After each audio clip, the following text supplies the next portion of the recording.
सबसे पहले तो आपको ये बात का ध्यान रखना है कि हमारा ऑब्जेक्टिव जो है ज़्यादा से ज़्यादा क्वेश्चन को टिक टिक करके करना नहीं, एक टॉपिक लेंगे उसके साथ कुछ कंसेप्ट को निकालेंगे और कंसेप्ट ऐसा क्लियर होना चाहिए जिससे कि हमारे पास मल्टीपल क्वेश्चंस बन जाए। सही बात है। और ऐसे ही सोच के आप लोगों को सभी लोगों को ध्यान से सुनना चाहिए और फिर बाद में अपने हिसाब से शॉर्ट में लिखना चाहिए। तो देखिए क्वेश्चन क्या कह रहा है, which of the following pair is incorrectly match. Incorrectly मतलब क्या होता है कि सही नहीं है।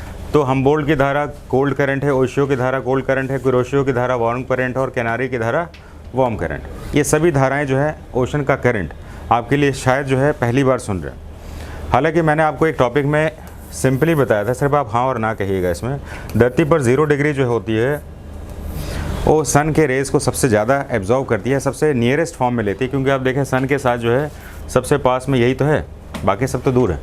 तो सन के साथ डिस्टेंस अगर मिनिमम होगा तो जाहिर सी बात है सबसे ज़्यादा सन हीट या हम इसको कहते हैं इंसोलेशन, है ना, सूर्य का ताप सबसे ज़्यादा कहाँ पर धरती पर पड़ता है, 0 डिग्री पर। तो यहाँ पर ज़्यादा पड़ता है और यहाँ पर जो है सबसे कम पड़ता है। तो धरती पर गर्म जगह कौन सी है, इक्वेटर, क्या है, और ठंडी जगह, ठीक। तो अब जो है आपको ध्यान रखना, अब हम आ जाते हैं करंट में, ओशन के करंट में। जब ओशन का करंट एक लेवल पर जो है अपनी स्पीड से बढ़ जाता है तो इनके अलग अलग नाम हो जाते हैं ना, जैसे कि मान लीजिए कि ड्रिफ्ट कहते हैं, करंट कहते हैं और अलग अलग नाम से जानते हैं इसमें। तो अभी हम जो है बात कर रहे हैं करंट की, यानी ओशन में महासागरों में जो धाराएं आती हैं वो धाराओं का जो है ठंडा और गर्म जलधारा बनती कैसे। तो गर्म ठंडा बनने के लिए हमारे दिमाग में बहुत सारा याद करने का कंसेप्ट जो होता है, उसमें एक कंसेप्ट ध्यान रखिएगा।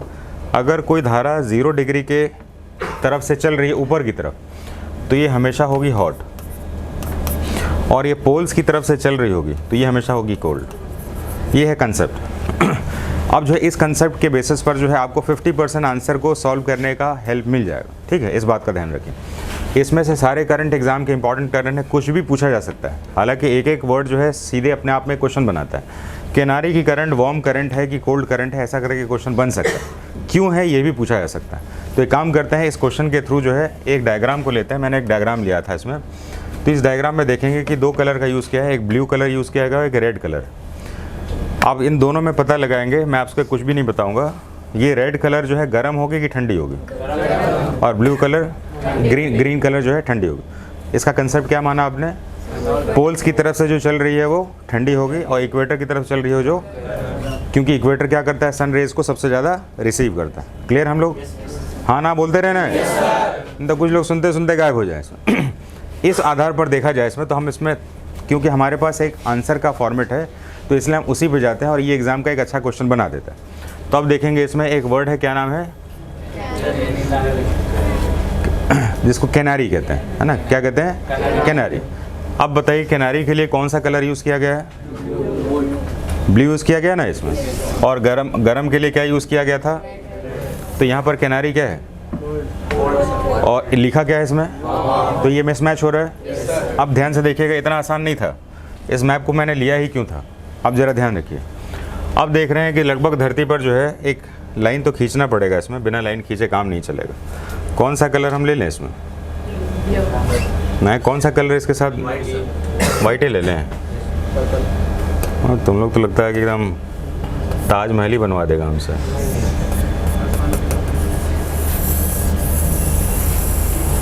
चलो एक लाइन खींच दिया, इस लाइन में कुछ एरर हो सकते हैं, हमने सिर्फ भारत को ध्यान में रखकर लाइन खींचा है। ठीक है, अब ज़रा देखेंगे इसमें कि ये लाइन जो है ना, ये आधा तो गर्म है और आधा यहाँ से ठंडा है। देख पा रहे क्या, किनारे की धारा के साथ बड़ा स्पेसिफिक सा चीज़ जुड़ा हुआ, और ये ठंडा क्यों है ये क्वेश्चन समझ में नहीं आता। तो आज ही हमने मॉर्निंग के इवेंट में ओशन साइंस में एक चीज़ पढ़ा था कि ओशन में जो है सन रेज़ को जो रिसीव करता है वो सबसे अपर लेयर होता है, और सबसे नीचे का लेयर को हम क्या कहते हैं, हेराल्ड। बोल नहीं रहा तुम लोग। तो अब मुझे आप बताइए इसमें कि सन रेज अगर बिल्कुल नहीं रिसीव होने वाला होगा तो कहाँ पर जाएंगे, ट्रेंच में, हेराल्ड में जाएंगे। तो ऐसे जगह पर जो है पानी गर्म होगा कि ठंडा होगा, जो सन रेज को रिसीव ही नहीं कर रहा तो जाहिर सी बात है ठंडा ही होगा। जो स्टूडेंट टीचर के पास बैठने की हैबिट नहीं रखता, वो पीछे कहीं बैठता है, तो आप देखेंगे डिसिप्लिन में सबसे ज़्यादा कमज़ोर होगा, नॉलेज में भी कमज़ोर होने के चांसेस है। क्यों, क्योंकि जहाँ से गर्मी मिल रही है वो तो भाग रहा है, तो जाहिर सा बात है कि उसमें कमज़ोर होने के चांसेस ज़्यादा हैं। इसलिए आपको रोटेट करा के कहते हैं बिल्कुल आगे बैठिए, अपना क्वेश्चंस रखिए। अब हमारे पास एक क्वेश्चन बन रहा है इसमें कि ये जो है रेड के बाद यहाँ से सीधे अपेयर हो गई, तो ओशन से आ भी नहीं रहा, पोल से आ भी नहीं रहा। तो किनारी का करंट जो है ठंडा कैसे हो गया, क्योंकि कलर तो कैसा दिख रहा है, ब्लू या ग्रीन कह सकते हैं, ये तो ठंडा वाला है, रेड तो गर्म वाला है। तो ये ठंडा कैसे हो गया, ये तो हमारे पास इक्वेटोरियल रीजन पे चल रहा है और ये रीजन पे चलने वाला जो है वो तो रेड कलर है। ये एग्ज़ाम का क्वेश्चन बनता है और ज़्यादातर जगहों पर बनता है, इसलिए मैंने इस क्वेश्चन को सिर्फ लेने के लिए इस डायग्राम को लिया। तो किनारी की करंट क्या होता है ना, इसमें थोड़ा सा एक दिमाग लगाना, समझने का तरीका समझो। ओशन का वाटर जो होता है, इसमें ऊपर सनरेज पड़ता है ना, तो सनरेज पड़ने से क्या होता है, ये गर्म हो जाता है और गर्म चीज़ें ठंडी भारी होती हैं, हल्की होती हैं, हल्की हो जाती है ना। जैसे कि आपने पानी उबाला, पानी उबालने के बाद क्या होता है, इवेपोरेट हो जाएगा।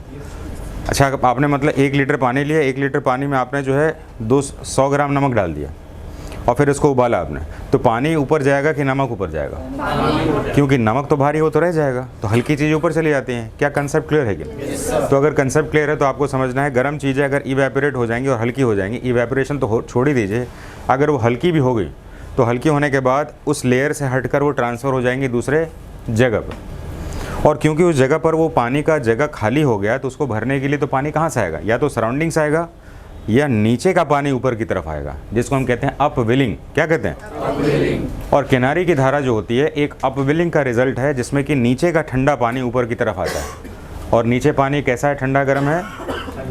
ठंडा है। ठंडा होने का क्या कारण है, क्योंकि वहाँ पर सनरेज नहीं मिला है। तो किनारी की जलधारा जो है एक ठंडी जलधारा है, जो कि नीचे से ऊपर की तरफ आता है, अपवेलिंग है ये, और अपवेलिंग होने से जो है ये जगहों को वो ठंडा बना देता है।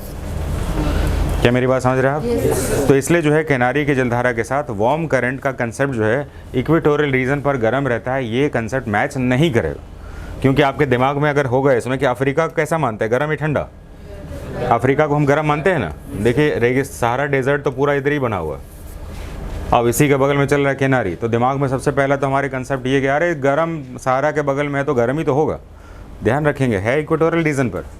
लेकिन यहाँ पर पानी का नेचर है अपवेलिंग। अपवेलिंग से क्या हो गया, ये नीचे का पानी ऊपर आ गया, इसको ऊपर आने से क्या हुआ, ठंडा हो गया। और यहाँ पर जो है फिश जो है ज़्यादा पकड़ी जाते हैं, क्योंकि नीचे का पानी जब ऊपर आएगा तो नीचे पानी अपने साथ क्या लाता है, फाइटोप्लैंक्टन्स, यानी कि समुद्री शैवाल, और शैवाल को खाने के लिए मछलियाँ आएंगी, और मछलियाँ आएंगी तो क्या होगा, फिशरी जोन भी बनेगा। ठीक बात है। तो क्या आप किनारी समझ पाएंगे क्या? तो इस वर्ड को समझने के लिए हमने जो टाइम इन्वेस्ट किया है ना, इसको मुझे लगता है एग्ज़ाम में एक जगह तो ज़रूर मिलना चाहिए। अब हम लोग ज़्यादा जगह नहीं लेंगे, समय नहीं लेंगे, इसमें आ जाता है phenomenon temperature is inverted to most likely according. Temperature inversion हो जाता है, यानी कि इन्वर्जन का मतलब समझते हैं क्या? जैसे गर्म दिन में और रात में ठंडा, रात में गर्म दिन में ठंडा, इन्वर्जन या ऑपोजिट हो जाना। तो इस जगह पर सबसे पहले तो मैंने देखा है ना कि 50% स्टूडेंट्स एग्जामिनी जो होते हैं वो क्वेश्चन ही नहीं समझ पाते। क्या मेरी बात आप समझ पा रहे हैं? तो अगर मैं क्वेश्चन समझा दूं आपको तो कहेंगे अरे यार समझ में तो आ गया इसमें, लेकिन आपको क्वेश्चन एग्जाम में समझ में नहीं आता है, और फिर आप जो है क्वेश्चन के उसी में फंस जाते हैं। अगर बाद में कोई समझा दे अरे तो बन ही जाएगा।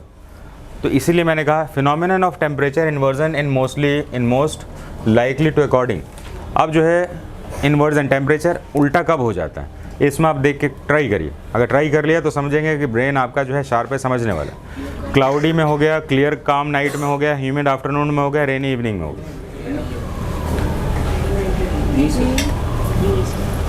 तो चलिए एक एक करके ले लेते हैं, क्योंकि आप लोग बोल नहीं रहे। सभी लोग मेरे को ऐसा देख रहे हैं जैसे कि नया कुछ चमत्कार में जादू करने वाला हूँ। अब देखो ये हो जाए, ऐसा कुछ नहीं होगा। नॉर्मली सोचना है आपको। अब क्लाउड में क्या होगा, सन और धरती के बीच में अगर ये बैरियर आ गया तो नॉर्मल इवेंट तो नहीं होगा। तो जाहिर सी बात है क्लाउड ने धरती के नॉर्मल इवेंट को इफेक्ट किया। ठीक है, हमें पता है इसमें कि दिन में टेम्परेचर आता है तो गर्म होता है, रात में टेम्परेचर सन का वापस चला जाता है तो ठंडा होता है। तो नॉर्मली क्या होता है, इस तरह से प्रोपोर्शन देखा जाता है। दिन का टेम्परेचर अगर 30 डिग्री होगा तो रात तक पहुँचते पहुँचते कितना हो जाएगा, 20 हो जाएगा ना। रात में टेम्परेचर कम होता है कि नहीं होता?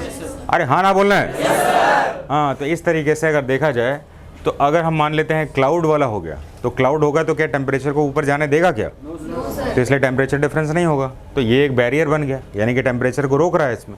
दूसरा क्लियर काम नाइट, यानी कि दिन का टेम्परेचर हुआ और रात को वापस चला गया, तो यानी कि टेम्परेचर इन्वर्जन का पैरामीटर मिला। दूसरा देखते हैं ह्यूमिड आफ्टरनून। ह्यूमिड का मतलब क्या होता है, नमी। अच्छा, नमी भी तो टेम्परेचर को रोक देता है ना इसमें, तो जाहिर सी बात है ये भी एक बैरियर बन गया। तो ये भी इन्वर्जन होने में प्रॉब्लम कर रहा है। जैसे रेनी इवनिंग, रेन के साथ मॉइस्चर आ गया, क्लाउड्स बन गया, तो रेनी इवनिंग होगा तो वो भी टेम्परेचर को बैरियर के जैसा रोक देगा। तो यहाँ पर जो है क्लियर काम नाइट ही एक ऐसा चीज़ है जो कि फिनोमेनन ऑफ टेम्परेचर इन्वर्जन यानी कि दिन का टेम्परेचर अलग और रात का बिल्कुल अलग, ये होने में हेल्प करेगा, हाँ कि नहीं? तो क्वेश्चन समझने के लिए भी आपको समझ होना ज़रूरी है, नहीं तो पता चले कि आता हुआ क्वेश्चन भी निकल जाए। अब मुझे बताइए कि इसको हमने एटमॉस्फेयर साइंस में कौन से चैप्टर में पढ़ा था? एटमॉस्फेयर साइंस जब पढ़ा था कौन से चैप्टर में पढ़ा था? जल्दी से बताइए मेरे को, अभी एक टॉपिक बताइए। एक था हमने पढ़ा था इसमें जिसको प्लानिटरी विंड्स कहते हैं, विंड्स के चैप्टर में हम पूरे प्लैनेट्स का विंड पढ़ा था। इसमें दूसरे में क्या पढ़ा था?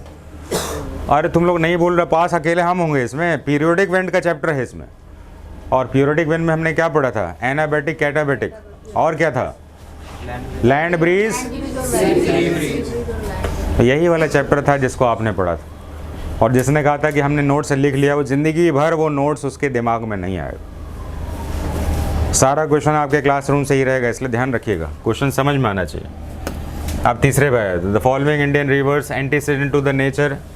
एंटीसीडेंट का मतलब होता है ढाल के साथ चलती है, ढाल बन गई उसके साथ वो बह रही है, तो ढाल के अकॉर्डिंग। मैंने कहा ना आपको क्वेश्चन समझाने के लिए भी चाहिए, क्वेश्चन ही नहीं समझ में आएगा। एंटीसीडेंट का मतलब होता है ढाल के अनुसार। अगर ये पहाड़ है तो ढाल के अनुसार ये नदी जो है ऐसे गिरेगी, ऐसे करके गिर रही है, तो ढाल के अनुसार जो चलती है उसको क्या कहते हैं? एंटीसीडेंट कहते हैं। तो ढाल के अनुसार कौन सी नदी चलती है?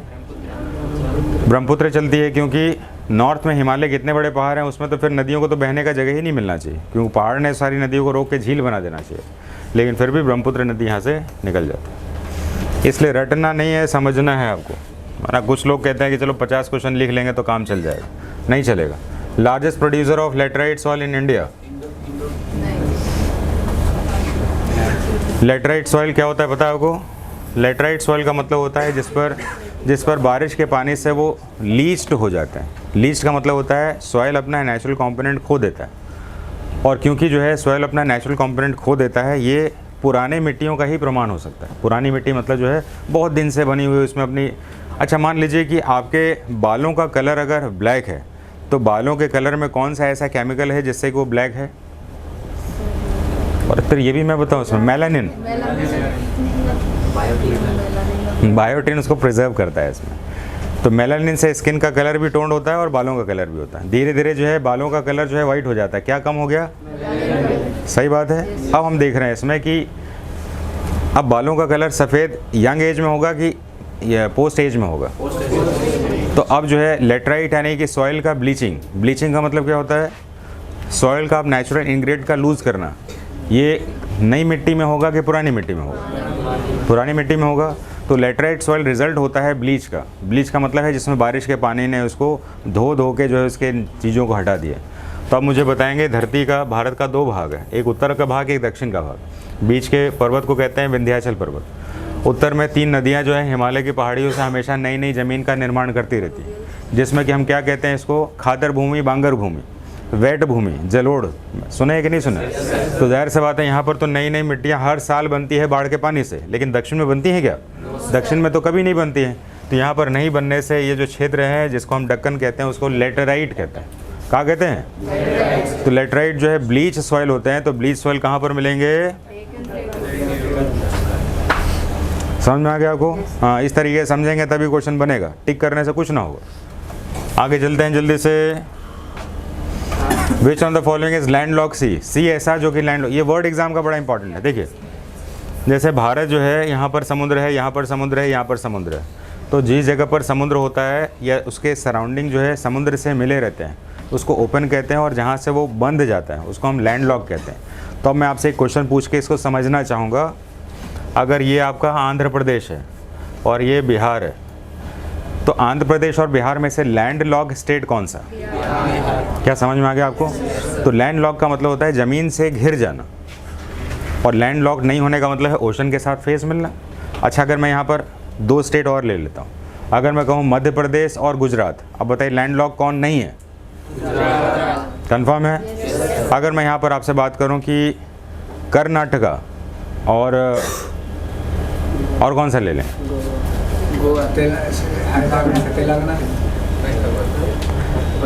कर्नाटका ले लें, और कौन सा ले लें? झारखंड ले लेते हैं। तो इसमें कौन सा लैंडलॉक है? तो आप लोग इतना समझ चुके हैं तो मेरे हिसाब से आंसर अब दे सकते हैं। कैस्पियन सी एक ऐसा सी है जो कि पूरी तरह से लॉक्ड है ज़मीन के साथ। ठीक बात है, तो आप इसको टिक करते रहिएगा इसको, और ये बेसिक कंसेप्ट है आपका। देखते हैं ये वाला क्वेश्चन जल्दी से कौन बता देगा।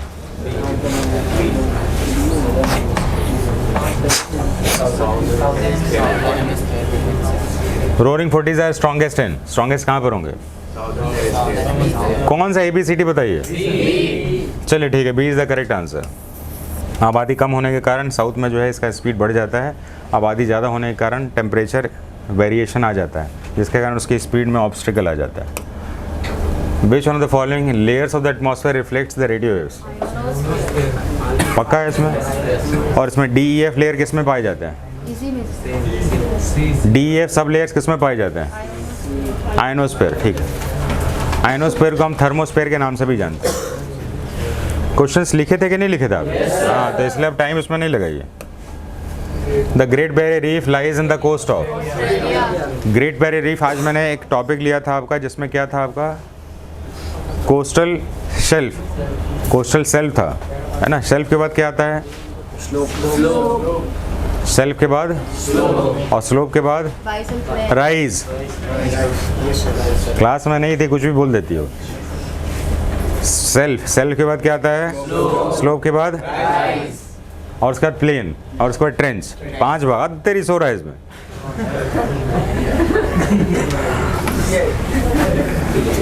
कोई बात नहीं, आंसर क्या है इसका? अरे मेरा काम आपको जगा के भी रखना है, ज़्यादा चलता है तो फिर सो जाता है। चलो बेरे रिव्यू हो गया इसमें, इसको देख लेते जरा। Which one of the volcanoes example of dormant volcanoes?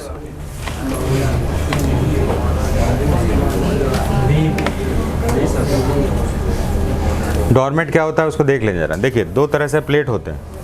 Examinees ध्यान दें इसमें। धरती के नीचे का जो मैग्मा है, धरती के नीचे होता है मैग्मा, धरती के ऊपर आता है लावा बन जाता है। तो माँ के साथ रहने वाला मैग्मा, इसलिए हमने याद सुना था कि नहीं सुना था? ऐसा हमने पढ़ा था। तो एक जो है इस तरह से जो कैपिलरी बना है, इसको हम क्या कहते हैं? और फिर सब पढ़ने के बाद भी कुछ चुप हो जाता है इसमें। क्या कहते हैं कैपिलरी को? डाइक कहते हैं। सिल किसको कहते हैं? जो ऐसे हो जाए उसको सिल कहते हैं। अच्छा, तुम लोग यही करना, फिर जाकर फिर यही करना और कहा हाँ बताया था, पता नहीं क्या बताया था। तो सीधे जो ऊपर निकल गया डाइक है, इसमें एक्सप्लोजन हुआ इसमें, और एक्सप्लोजन होने के बाद जो है ये माउंटेन बन गया। लेकिन हमें पता है कि टेक्टोनिक प्लेट जो है ग्रेजुअली जो है रोटेशन रिवॉल्यूशन के इन्फ्लुएंस से जो है आपस में शिफ्टिंग होती है। तो जाहिर सी बात है ये शिफ्टिंग होने के कारण एक समय ऐसा आता है कि जब ये इधर से निकल जाता है और फिर इसका कैपिलरी ओपनिंग जो है ये यहाँ से आ जाता है। तो यहाँ से आने के बाद कुछ समय तक तो इसको यहाँ से इसको मटेरियल मिलता है एक्सप्लोजन करने के लिए, लेकिन बाद में क्या होता है ये पूरी तरह से दूर हो जाता है और ये बंद हो जाता है। तो जब ये बिल्कुल इधर होता है तो उसको हम कहते हैं एक्टिव, और ये होता है डॉर्मेंट, और ये होता है तो डेड। तो 3 स्टेजेज होते हैं वॉल्केनोज के, हाँ कि नहीं? तो इस तरीके से तीनों स्टेज में पूछा है कि डॉर्मेंट कौन सा है, एक्टिव कौन सा है और ये कौन सा है। तो आपको माउंटेन का ये चीज़ याद करना पड़ेगा। क्या हमने इसको पूरा लिख दिया है क्या? तो हमने लिख लिया, इसमें एग्ज़ाम का क्वेश्चन इस लेवल से बन जाएगा आपको। ठीक, अब हम ले लेते हैं इसमें बेस्ड ऑन द फॉलोइंग। इसको मैंने क्या कहा है? बन जाएगा मतलब आपको चेक करना है ना जाके, इसी बहाने तो पढ़ाई कर लिया। कितना सारा वॉल्केनो, एक आंसर बताएंगे तो एक क्वेश्चन होगा। नोट्स में तो हमने सब लिखवा दिए, बता देते तो चिपक जाता है उससे ज़्यादा। आप देखो जरा, which one of the following state does not share border with Bangladesh? आप जरा बताइए इसमें बड़ा। अच्छा, ये बात है इसमें, पहले से आंसर पकड़ लिए इसमें। चलिए हम आपका क्वेश्चन बदल देते हैं इसमें। आप बताइए, नागालैंड से पश्चिम बंगाल से कितने राज्य मिलते हैं?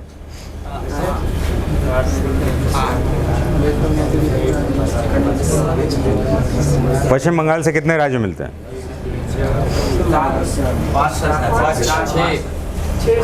तो ये गैस वर्क को छोड़ देते हैं, गैस वर्क को छोड़ देते हैं। एक क्या करते हैं, एक हम फॉर्मूला ट्रिक बनाते हैं। अरे मेरे दिमाग में ट्रिक ऐसे ही आ जाता है। अरे मित्र वो सब छोड़ दीजिए, इसमें ये फॉर्मूला आपको आप इसको मेरा ही डाल दीजिएगा, नया चीज़ है इसमें। तो आया संदेश, कहाँ बंगाल में चला गया? तो बांग्लादेश के साथ भारत का कौन सा राज्य है जो पक्का से पक्का होगा? अरे यार तुम लोग कैसा आदमी है? बांग्लादेश के साथ भारत का भी तो बंगाल है। क्योंकि ये भारत का बंगाल कहाँ पर वेस्ट में पड़ता है तो इसको हम वेस्ट बंगाल कहते हैं, और बांग्लादेश कहाँ पर है तो इसलिए हम इसको ईस्ट बंगाल की जगह पर बांग्लादेश कहते हैं। तो भारत का बंगाल का नाम क्या है? तो जाहिर सी बात है उसी भाग को हमने ईस्ट बंगाल वेस्ट बंगाल का है, तो भारत में जो राज्य है उसका नाम क्या है? तो अब हम याद करने के लिए थोड़ा सा ट्रिक का यूज़ करते हैं। WT, अगर कोई मैडम जो है WT चली जाए, WT ma'am, without ticket ma'am, WT ma'am मतलब विदाउट टिकट मैम में चले जाते हैं। तो अब हम जो है ऐसा करके कुछ ऑप्शन बनाने का शुरुआत कर लें इसमें। तो वेस्ट बंगाल हमारे पास एक आ गया इसमें, WT से क्या चला गया? W से क्या चला गया? वेस्ट बंगाल से। WT और T से क्या जुड़ा हमारे पास? M से क्या जुड़ा? A से आसाम, मणिपुर नहीं जाएगा, मिजोरम जाएगा। मणिपुर को हमेशा ध्यान रखिएगा, मणिपुर एक अलग इसलिए है क्योंकि मणिपुर MAN है। ये मैंने आपको राज्य गठन में भी बताया था, बोलिएगा बताया था कि नहीं? जब भी कन्फ्यूज़न हो राज्य पुनर्गठन में मणिपुर को अलग क्यों किया गया है, तो मैंने एक तुक्का ट्रिक बताया था आपको। मणिपुर MAN से बनता है मनी, तो MAN जो होता है वो इंडिपेंडेंट होता है। समझ में आ गया? तो जहाँ पर आपको किसी से कन्फ्यूज़न होगा मणिपुर वो सबसे, तो कहना मैन है ये और मैन अलग ही रहेगा। तो यहाँ पर 2 M आने के बाद भी मणिपुर इसमें नहीं आएगा, पता चल गया आपको? तो एक M क्या होगा और दूसरा, लेकिन मणिपुर नहीं होगा। मणिपुर क्यों नहीं होगा? क्योंकि मणिपुर मैन है। अच्छा बताइए, ऐसा करके कहीं सुना है आपने? तो याद हुआ कि नहीं हुआ? आप बताइए कि वेस्ट बंगाल क्या कहते हैं, बांग्लादेश के कितने राज्य हैं? कितने बन गए? 1 2 3 4 5। अब इसमें सबसे ज़्यादा बड़ा लाइन कौन बनाता है? ठीक बात है। और भारत का कौन सा ऐसा राज्य है जो सबसे, भारत में कौन सा ऐसा देश है जो सबसे लंबी अंतर्राष्ट्रीय सीमा बनाता है? लगभग 4000 किलोमीटर। ठीक है, लगभग 4000 किलोमीटर। तो इस तरीके से हमें कितने सारा क्वेश्चन को सॉल्व किया इसमें। क्लियर है इसमें? आगे चलें कि छोड़ दें? मेरे को पूछना पड़ता है कि चलें कि, इसको भी पढ़ लें थोड़ा सा। सुनिए, बड़ा मज़ेदार है इसमें। देखिए टॉपिक पढ़िए पहले, क्या है? Which article of the constitution provides establishment of finance commission. तो कुछ चीज़ें बता दें आपको, सुनेंगे तो फ़ायदा ही होगा, नुकसान तो नहीं होगा इसमें। तो सबसे पहले अगर मैं सीधे आंसर बता दूं कि ये होगा तो ये क्लास करने का कोई फ़ायदा नहीं है। अब मैं आपको बताता हूं कि क्लास में कैसे क्वेश्चंस बन सकते हैं। तो सबसे पहले ध्यान रखिएगा कि फाइनेंस कमीशन का गठन 5 सालों के लिए किया जाता है। कितने साल के लिए? 5 साल। फाइनेंस कमीशन का गठन करने वाला जो अथॉरिटी है उसका नाम है प्रेसिडेंट ऑफ इंडिया। कौन है? राष्ट्रपति भारत का फाइनेंस कमीशन को गठन करता है, और फाइनेंस कमीशन भारतीय संविधान के आर्टिकल 280 में बना हुआ है। और अभी के समय फाइनेंस कमीशन जो है 16वां फाइनेंस कमीशन है। कौन सा है? 16th finance commission.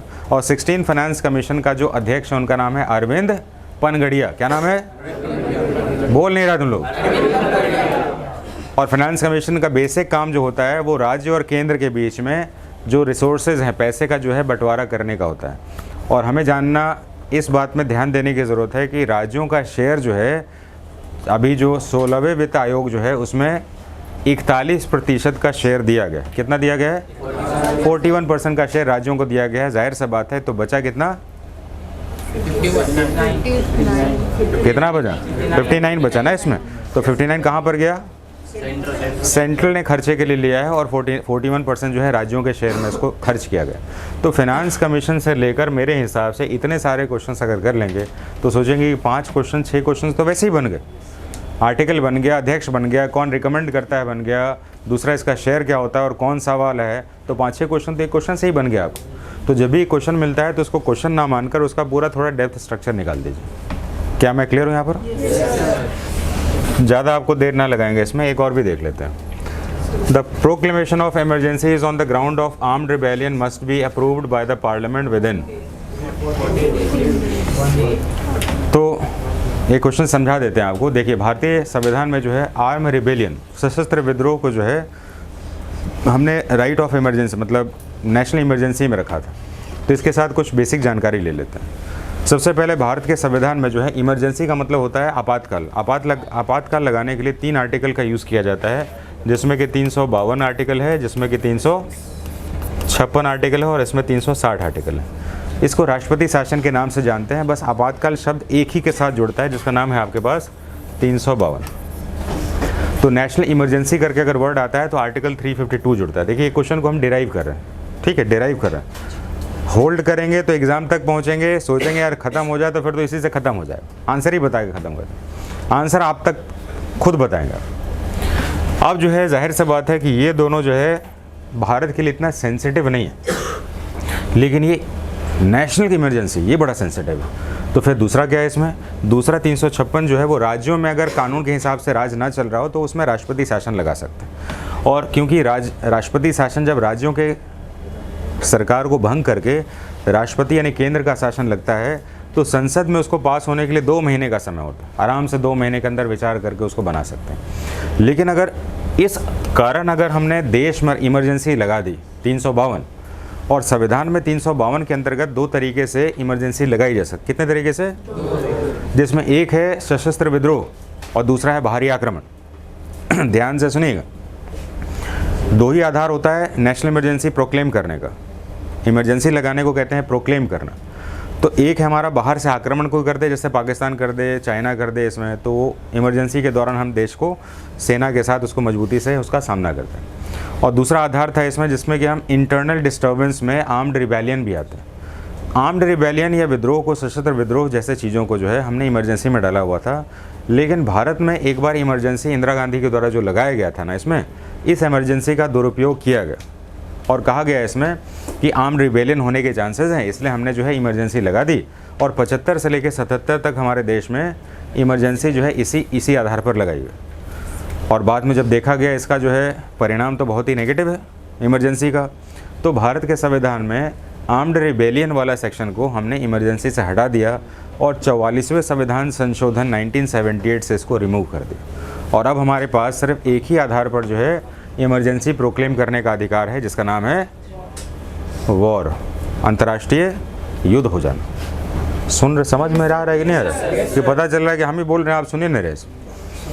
तो इंदिरा गांधी के समय का वो वाला केस जो है अभी के समय में आर्म रिबेलियन वाला सेक्शन को हटा दिया है। अगर आर्म रिबेलियन को बना दिया जाए तो भारत में नक्सलवादी जो है भारत में लगभग समझ लीजिए कि 13 से 14 राज्यों में फैल गए थे। तो फिर तो भारत में हमेशा इमरजेंसी ही लगा दें, राज्यों को भंगी कर दिया जाए, फिर तो डेमोक्रेसी खतरे में आ जाए।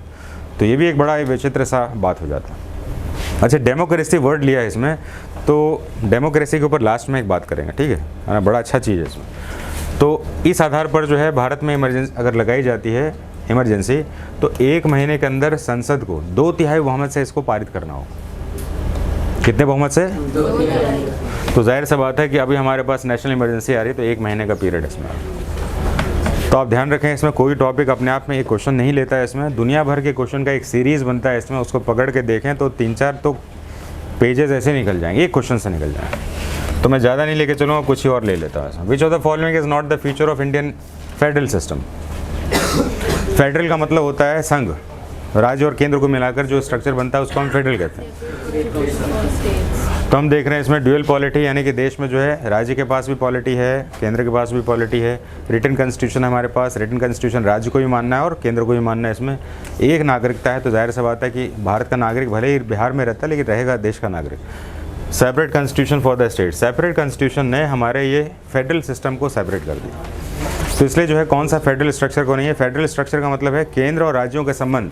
तो फेडरल में फिर सेपरेट अगर कॉन्स्टिट्यूशन स्टेट कहा जाता है तो फिर जो है ये फेडरल स्ट्रक्चर को के अगेंस्ट में, तो ये वाला सेक्शन जो है इसके साथ आ जाएगा। तो इंडिया एक फेडरल तो है इसमें, लेकिन इसको हम क्वासी फेडरलिज्म के नाम से भी जानते हैं, या हमारे देश का फेडरलिज्म जो है हम इसको दूसरे शब्द में यूज़ करते हैं जिसका नाम है हमारा यूनियन ऑफ स्टेट, क्योंकि भारत के संविधान में कहीं पर भी फेडरल वर्ड नहीं लिखा गया। तो 13 में हम लोग चले गए, भी आ जाते हैं 14 में। Doctrine of basic structure was evolved in, ये बड़ा अच्छा क्वेश्चन है इसमें। भारत के संविधान में लगातार जो है संविधान में विवाद हो रहे थे, जिसमें कि शंकरी प्रसाद का केस आ गया, इसमें गोलकनाथ का केस आ गया इसके बाद, और उसके बाद केशवानंद भारती का केस आ गया इसमें, उसके बाद मिनर्वा मिल्स का केस आ गया। बार बार जो है संविधान को लेकर विवाद हो रहा था सुप्रीम कोर्ट में कि भाई ऐसा है कि क्या संसद जो है संविधान में लिखी हुई बातों को बदल सकती है कि नहीं, क्योंकि संसद के पास तो पावर है, संसद के पास पावर है नए कानून को बनाने का। और नए कानून बनने से पुराने कानून समाप्त हो जाएंगे। उदाहरण ले लेते हैं,